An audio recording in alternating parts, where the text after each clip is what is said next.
Shalom, ada sukacita men. Hari ini kita bersyukur Tuhan beri kesempatan kepada kita untuk memuji, menyembah, memuliakan Dia. Ini adalah anugerah Tuhan, kasih sayang Tuhan yang luar biasa dalam hidup kita. Kemarin waktu ibadah ucapan syukur ya, di keluarga Bapak Adrianus, salah seorang bercerita, mereka baru dengar kabar dari berita bahwa angka COVID naik lagi gitu ya. Saya belum dengar waktu itu ya. Wah, kaget juga. Langsung terpikir, wah ini berat lagi nih. Bergumul lagi nih. Kita sudah merasa nyaman, sepertinya harus bergumul lagi. Tadi yang berkhotbah di sini hamba Tuhan dari Banyuwangi dan orang tuanya di Surabaya, dan cerita juga angka di Surabaya naik. Wah, tadi Ibu Pendeta bicara, aduh. Jadi kalau kita pikirkan masalah itu, kita berkata, aduh, jangan-jangan terjadi lagi gelombang yang semakin dahsyat. Wah, ngeri juga ya. Terus kalau PPKM lagi terus gimana dong? Padahal kita sudah bahagia sekali karena hotel-hotel sudah rame ya. Tadi malam saya harus mengantar Bapak Ketua Umum kita pindah hotel. Biasa hotel langganan itu kan sepi. Jadi beliau datang langsung, teman hamba Tuhan tidak langsung ditinggal begitu. Karena memang pasti ada. Ternyata penuh semua. Kemudian beliau WA saya kalau bisa segera datang karena saya tidak ada tempat. Kita harus pindah ke Kute ya. Akhirnya saya jemput lagi beliau. Senang rasanya. Sudah ramai, beliau sangat senang. Tetapi mendengar kabar bahwa angka naik lagi, wow, bisa juga kita mulai rasa ketakutan. Ada banyak persoalan dalam hidup ini yang bisa membuat kita takut ya, bisa membuat kita cemas. Ya, kadang-kadang kita udah merasa sukacitanya udah mantap nih, tahu-tahu down lagi, rasanya enggak berdaya. Nah, apa yang harus kita lakukan jika kita diperhadapkan dengan pergumulan demi pergumulan? Ya, tema kita hari ini kita bersyukur bahwa sesungguhnya ada pertolongan dari Tuhan. Ya, dari Tuhan datang pertolongan. Saya LCD-nya. Dari Tuhan datang pertolongan. Ya. Apakah kita atau umat Tuhan meresponi dengan cara yang benar ketika pergumulan itu datang? Ketika penyakit itu menerpa, ketika persoalan itu menghampiri hidup kita, apakah semua orang percaya yang menyebut dirinya orang Kristen ya menghadapi dengan cara yang benar? Kalau kita melihat perjalanan bangsa Israel setelah mereka keluar dari masa sulit di Mesir, ketika mereka diperbudak, mereka keluar, tetapi ketika dalam perjalanan ada masalah, ternyata mereka menghadapi dengan cara yang salah. Mereka bersungut-sungut. Nah, rupanya bisa jadi dalam hidup kita kalau persoalan, pergumulan, penderitaan, sakit, penyakit menerpa hidup kita, rupanya kita bisa bersungut-sungut loh. Bisa bersungut-sungut, ngomel, ngeluh, kecewa hidup ini. Mungkin ada di antara kita yang pernah mengalami, atau mungkin saat ini ya hanya langsung bersungut-sungut, oh Tuhan kenapa seperti ini? Ya, itu bisa terjadi. Kita manusia yang penuh dengan kelemahan. Tetapi kita mau belajar dari seorang pemazmur yang juga mengalami beban pergumulan yang luar biasa, yang dahsyat. Dalam Mazmur pasal 3 ayat 8 berkata begini, dari Tuhan datang pertolongan, berkat-Mu atas umat-Mu. Dari Tuhan datang pertolongan, berkat-Mu atas umat-Mu. Ada berkat Tuhan buat umat. Ada pertolongan Tuhan untuk umat. Tetapi tidak berarti umat terus berjalan dalam masa sukacita, masa damai. Gak ada masalah, gak ada tantangan, tidak. Anak-anak Tuhan orang percaya ternyata diperhadapkan juga dengan berbagai persoalan hidup. Yang akan nanti kita lihat menguji apakah kita tetap percaya kepada Tuhan. Dan akhirnya kita menyelesaikan persoalan itu dengan cara yang benar atau tidak. Dari Tuhan datang pertolongan, berkat-Mu atas umat-Mu. Kalau suasana tenang, suasana damai, gaji naik, posisi naik, ada bonus-bonus dalam pekerjaan kita, kemudian kita berkata, berkat-Mu atasku Tuhan. Langsung kita berkata, amin. Tapi kalau kita tiba-tiba ada di antara kita misalnya sakit berat, kemudian kita berkata kepada dia, berkat Tuhan turun atasmu. Kemudian kita tanya, ada amin? Dia langsung bilang amin? Saya pikir enggak. Apa ini saya sakit? Wah, pasti mengeluh. Tapi kalau pas baru gajian, coba nanti lihat kiri kanan, tanya dulu gajiannya tanggal berapa. Kemudian habis gajian, dekati dia dan katakan, Tuhan memberkatimu. Pasti dia bilang, amin, haleluya. Tapi kalau pas lagi nggak ada uang, ya kemudian ada kebutuhan yang harus segera diselesaikan, kita bilang sama dia, Tuhan memberkatimu. Apa? Tuhan memberkati. Berkat Tuhan turun atasku. Karena nggak tahu pergumulanku. Pasti dia bilang begitu. Nah, berkat Tuhan atas kita tidak tergantung situasi dan kondisi. Hanya respon kita yang berbeda. Ya, respon kita yang berbeda. Nah, ketika ada persoalan pergumulan, ketika kita diperhadapkan oleh berbagai persoalan yang menekan hidup ini, ya, menekan hidup ini, sesungguhnya kita bisa bersyukur. Kenapa? Karena ada Tuhan yang sanggup menolong kita. Kalau kita memandang kepada Allah, kalau kita tahu Tuhan ada, bisa saja secara teologi, ya, secara doktrin kita berkata, aku tahu Tuhan ada. Tetapi secara praktik kita gagal berkata Tuhan ada. Buktinya kita takut, cemas, bimbang, kecewa, putus asa, kehilangan pengharapan. Padahal ada Tuhan.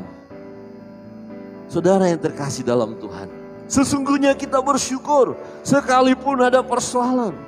Tetapi yang menjadi pertanyaan, apa yang kita lakukan saat kita menghadapi berbagai pergumulan ini? Saudara mungkin sudah pernah mengalaminya. Lewat satu pergumulan, datang lagi pergumulan yang baru, lewat lagi. Dan kita melihat bagaimana cara Tuhan sungguh ajaib menolong kita. Saudara yang terkasih dalam Tuhan, saudara dan saya, kita dapat menghadapi berbagai pergumulan hidup ini. Persoalan yang menekan itu dengan mengikuti teladan Raja Daud dalam Mazmur pasal 3. Di bagian terakhir yang kita baca tadi, dia berkata Tuhan yang menolong, Tuhan sumber berkat. Itu bukan pada saat dia senang, pada saat dia mengalami kemenangan, tidak. Pada saat dia sedang menghadapi musuh. Dan ironisnya, musuhnya adalah anaknya sendiri. Di masa tuanya, Raja Daud yang hebat itu harus menjadi pelarian karena takut dibunuh oleh Absalom, anaknya. Di ayat pertama berkata begini, Mazmur Daud ketika ia lari dari Absalom anaknya. Kisahnya adalah Absalom hendak menggulingkan, dia kudeta, mau menghancurkan papanya supaya kerajaan kepada dia. Nah, papanya tahu hal itu. Bagaimana seorang papa yang memiliki kasih kepada anak, ini sangat menyakitkan, dan anak berjuang dengan pasukan yang dipimpin oleh anaknya sendiri untuk membunuh sang raja yang sudah tua itu. Akhirnya raja yang tua itu ya harus menjadi pelarian. Dia melarikan diri bersama pasukannya karena tidak akan bisa melawan anaknya yang hebat itu. Sementara dia memang lari. Hati sedih. Di ayat 2 berkata, ya Tuhan, betapa banyaknya lawanku. Banyak orang yang bangkit menyerang aku. Kalau dia masa muda, saya pikir gak ada masalah. Lihat, Goliat aja dihancurkan sama Daud. Betapa hebatnya. Ketika dia memimpin perang, terjadi apa? Kemenangan. Orang berkata, Saul mengalahkan beribu-ribu, tapi Daud berlaksa-laksa. Berarti dia hebat. Kalau dia masa muda, menghadapi musuh gak masalah. Jiwa patriot yang masih muda, oh tidak ada masalah. Tetapi bagaimana setelah tua dan yang menjadi musuhnya adalah anaknya sendiri, ini sangat menyakitkan. Sangat menyakitkan. Dia sangat mengasihi anaknya.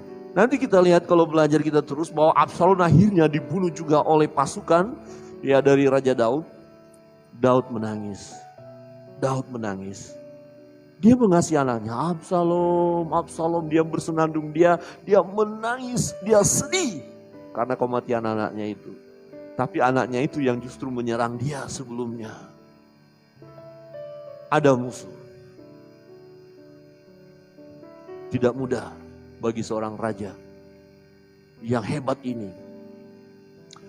Kadang-kadang kita bisa merasa dalam hidup ini kita kuat menghadapi tantangan.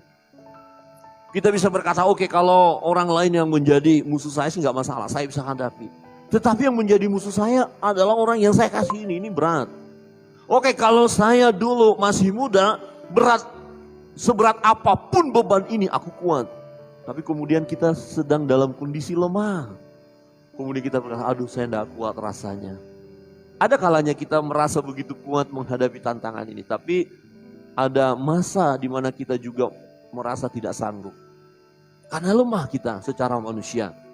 Nah untuk itu apa yang harus kita lakukan? Kita melihat teladan daripada Raja Daud. Yang pertama, iman tidak goncang saat menghadapi pergumulan. Ini yang utama. Jangan goncang iman kita. Saya tidak tahu persoalan pergumulan Bapak Ibu. Tapi banyak orang tergoncang iman karena ada persoalan dalam hidupnya. Dan bahkan ada yang meninggalkan Yesus. Bukankah Yesus pernah berkata kepada murid-murid, satu waktu kalian akan melihat dan imanmu akan tergoncang. Walaupun Petrus berkata, aku tidak, yang lain biar lari tapi aku siap mati. Apa yang membuat tergoncang iman mereka? Karena mereka lihat Yesus ditangkap, disiksa. Luar biasa.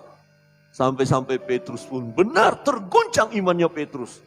Orang bertanya, ini muridnya. Petrus bilang, enggak, saya enggak kenal dia. Persoalan bisa membuat kita menyangkal iman. Kita tidak percaya kepada Tuhan. Kita berhenti berdoa. Kita berhenti baca firman. Kita merasa sia-sia beribadah hari Minggu, datang ke gereja, ikut komsel, ikut KPI. Kita doa puasa rasanya sia-sia. Kenapa persoalan terus bertubi-tubi? Kok tidak selesai persoalan ini? Mulai goncang iman. Nah apalagi ada orang berkata, udah gak usah berdoa lagi. Gak usah ke gereja lagi. Gak usah percaya lagi sama Tuhan itu. Tuhan itu gak nolong kamu kok. Di mana Tuhanmu? Itu yang terjadi. Kita lihat. Banyak orang yang berkata tentang aku, baginya tidak ada pertolongan daripada Allah.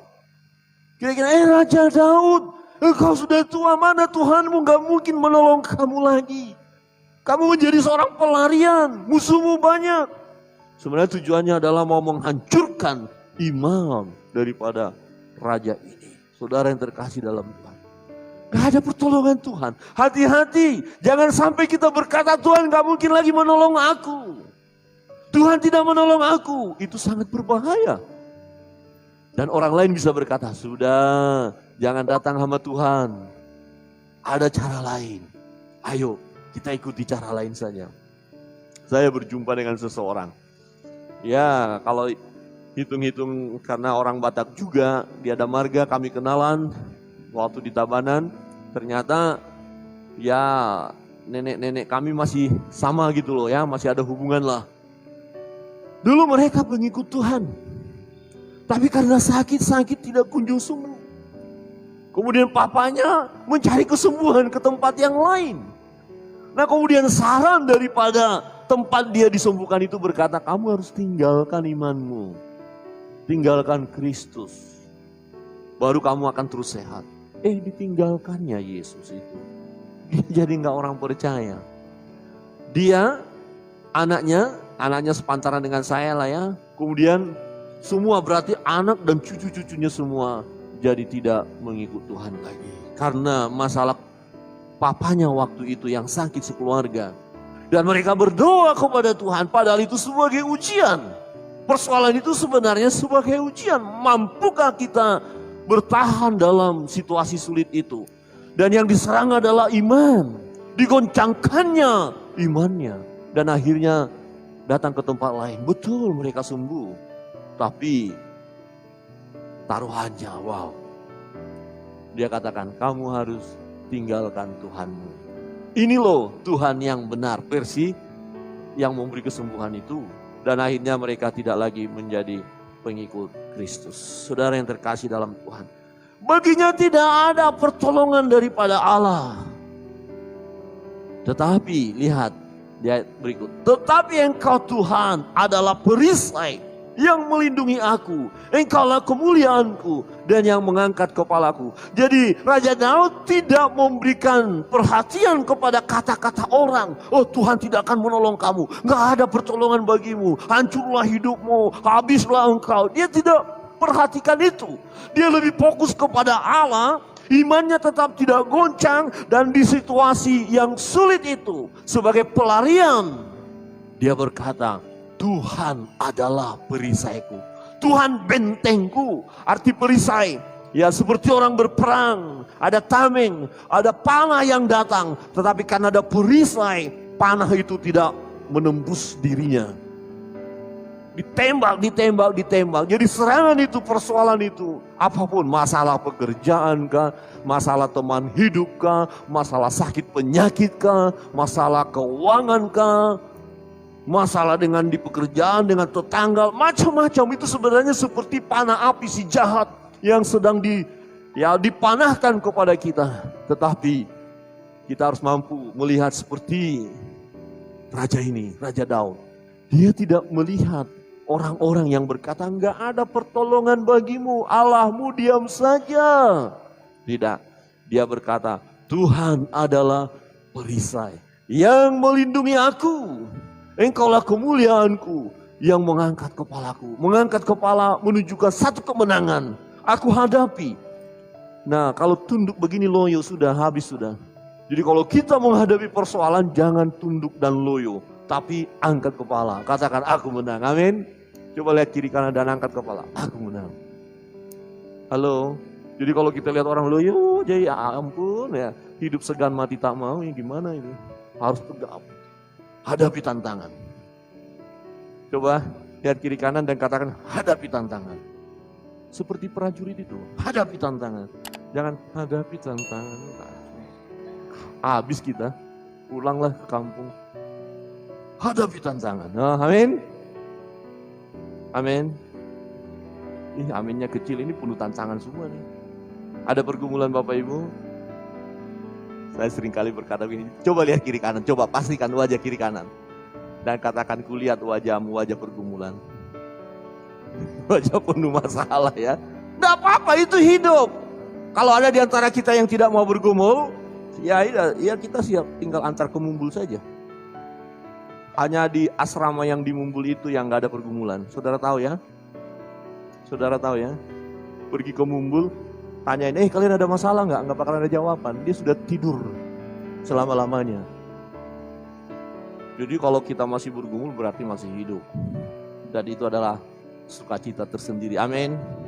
Coba lihat kiri kanan dan katakan masih hidup. Halo, masih hidup? Saya khawatir ini. Ya.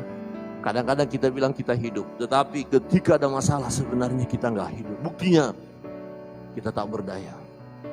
Ada orang yang akhirnya jauh dari Tuhan. Perhatikan ini, masalah pergumulan yang datang membuat kita hanya kecewa sama Tuhan. Udahlah, nggak usah deh. Baginya tidak ada pertolongan daripada Allah. Ini kita mulai ragu-ragu. Benarkah iman saya ini? Benarkah Tuhan ini ada? Jangan-jangan yang lain yang lebih bisa menolong saya. Saudara yang terkasih dalam Tuhan, salah satu tanda akhir zaman, ada orang-orang yang murtad. Kenapa? Meninggalkan jalan kebenaran.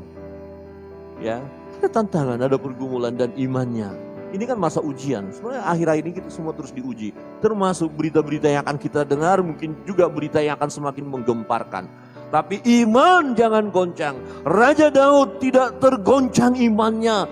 Di tengah kesulitan, dia tetap berkata, Tuhan adalah perisaiku. Dia berkata, Tuhan yang melindungi aku. Dia berkata, Tuhan kemuliaanku. Dia mau berkata, aku menang. Aku hadapi tantangan. Memang secara manusia aku tak berdaya. Aku lemah. Aku sudah tua. Bahkan musuh ini sebenarnya anak sendiri yang sangat menyakitkan. Kalau direnungkan dalam perjalanan hidup. Tapi perhatikan, dia tetap berkata, Tuhan perisaiku.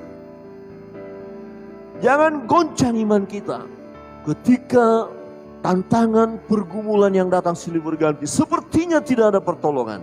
Sepertinya itu bisa kita alami. Akhirnya kita lemah, aduh gimana ya.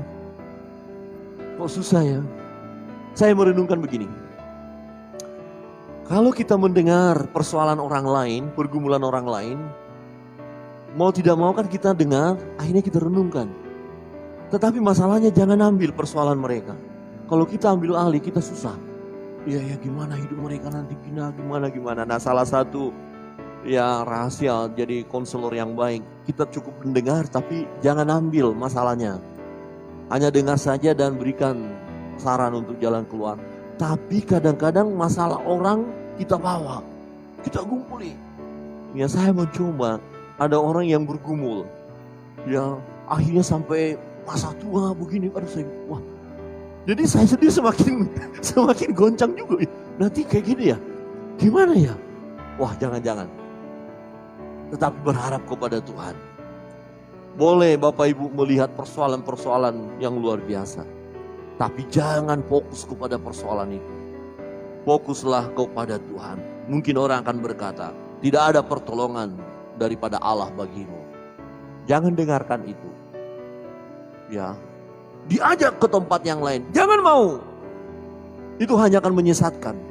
Tapi kita mau berkata, Tuhan adalah perisaiku. Saudara yang terkasih dalam Tuhan. Ya, iman tidak goncang. Ya, iman tidak goncang saat menghadapi pergumulan. Ini sangat penting. Banyak orang yang tergoncang imannya ketika menghadapi berbagai pergumulan hidup. Berkata, Tuhan, mengapa hidupku seperti ini? Atau mungkin kita pernah mendengar seseorang berkata, oh Tuhan. Nah itu tanda-tanda. Oh Tuhan. Atau Tuhan nih. Ah itu ada masalah itu. Tuhan nih. Ada pernah dengar begitu? Ngeluh ya, Tuhan nih. Seakan-akan gak ada pertolongan lagi. Ya ampun, kok begini-begini sih. Ya, aduh susah ya. Kita ketemu sama teman, halo apa kabar? Aduh susah, Tuhan nih. Oh Tuhan. Tapi kalau kita ketemu orang lain dan orang bertanya, halo apa kabar? Puji Tuhan, haleluya. Ya, sudah beres belum? Sudah cair belum? Masih banyak utang? Masih. Haleluya. Emangnya gue pikirin, amin. Misalnya Bapak Ibu punya utang, apa kalau Bapak Ibu pikirin jadi lunas? Kan enggak kan? Apa yang dipikirin, biarin aja. Yang jelas ada uang bayar, ya cicil aja, nggak apa-apa. Kalau kita pikirin terus ini sudah 2 tahun, 3 tahun, berapa tahun ini baru lunas ini. Capek mikirin. Gak usah, tapi berkata haleluya. Semua akan kujalani karena Tuhan menyertai aku. Saudara, yang kedua. Naikkan doa permohonan kepada Tuhan. Ini yang penting. Dan ini yang menjadi kesedihan. Ya kalau kita lihat banyak anak-anak Tuhan ketika menghadapi persoalan justru meninggalkan jalan Tuhan. Justru berhenti berdoa. Ngambek, tidak datang ke gereja. Kecewa dalam hidup. Bukan seperti itu cara yang terbaik menghadapi persoalan. Ketika kita menghadapi beban pergumulan yang menekan ini, justru kita harus semakin dekat kepada Tuhan. Sekalipun Sepertinya tidak ada jalan keluar, tidak ada pertolongan itu. Betul, kata orang, Tuhan tidak akan mungkin menolongmu. Itu kan kata orang. Tetapi justru dengan demikian, kita datang kepada Tuhan, tingkatkan doa kita, bertalu-talu, terus menerus. Dikatakan dengan nyaring aku berseru kepada Tuhan, dengan nyaring, dengan berteriak dengan iman. Dengan sungguh-sungguh, Tuhan tolong aku. Musuh kiri kanan, muka belakang, tapi aku tahu Engkau Tuhan yang menolong aku. Tuhan tolong aku. Pergumulanku berat. Penyakit ini menekan. Persoalan hidup ini menekan. Tuhan tolong aku. Dengan nyaring aku berseru kepada Tuhan. Dan lihat, kalau kita berseru kepada Tuhan, firman Tuhan katakan apa? Doa orang benar apabila dengan yakin didoakan, besar kuasanya. Dengan yakin, dengan sungguh-sungguh, terjemahan lain, dengan sungguh-sungguh, dengan serius. Berteriak kepada Tuhan, mengadu kepada Tuhan, membawa persoalan kita kepada Tuhan. Dan firman Tuhan berkata apa? Dan Ia, Tuhan, menjawab aku dari gunungnya yang kudus. Ada keyakinan bahwa Tuhan akan menolong. Amin. Ketika saudara berdoa, jangan bimbang. Orang yang bimbang dan ragu tidak dapat apa-apa. Tapi kalau kita penuh dengan keyakinan, jadilah sesuai dengan iman kita. Ini luar biasa. Di tengah-tengah persoalan itu, sebagai seorang pelarian, ada musuh kiri kanan, banyak musuhku, dikatakannya. Tapi ketika dia berdoa, berseru kepada Tuhan, berserah kepada Tuhan, percaya kepada Tuhan, menaikkan persoalannya kepada Tuhan, dan dengan penuh yakin bahwa Tuhan akan menolong. Jadi saudara dan saya, kalau kita berdoa harus ada keyakinan di dalam diri kita bahwa Tuhan mendengar dan menjawab doa kita tepat pada waktunya. Amin. Jangan Tuhan tolonglah saya, mudah-mudahanlah ya Tuhan. Bukan mudah-mudahan. Orang beriman akan berkata, tolong saya Tuhan, dan saya percaya Engkau akan menolong aku tepat pada waktunya. Memang berat persoalan ini, tetapi Engkau tidak membiarkan persoalan melebihi kemampuanku untuk menghadapi persoalan itu. Saudara, ini kebenaran. Memang kadang-kadang kita merasa begitu berat, tapi sebenarnya tidak melebihi kekuatan kita.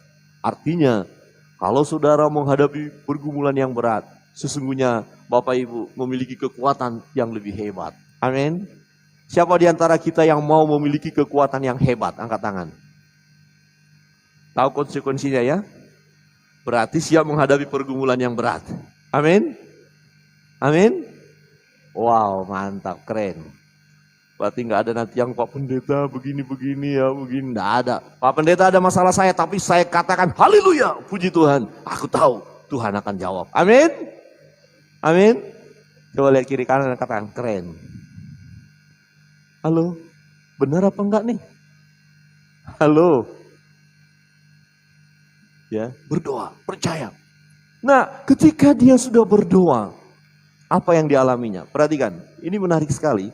Di ayat ini, aku membaringkan diri lalu tidur.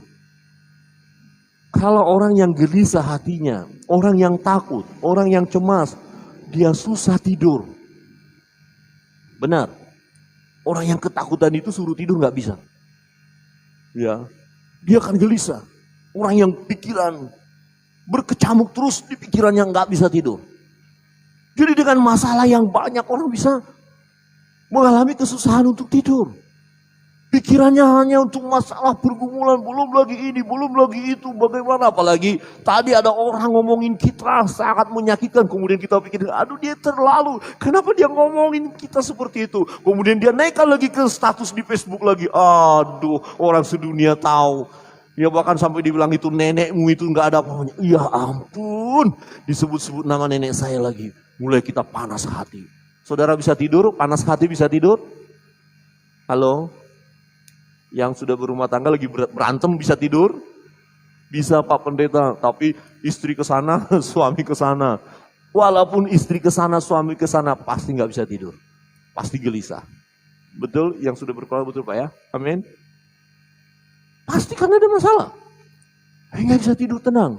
Nah, ketika persoalan ada, Dengan suara nyaring berseru kepada Tuhan, maka Tuhan beri damai, beri tenang. Maka dikatakan aku membaringkan diri, lalu tidur.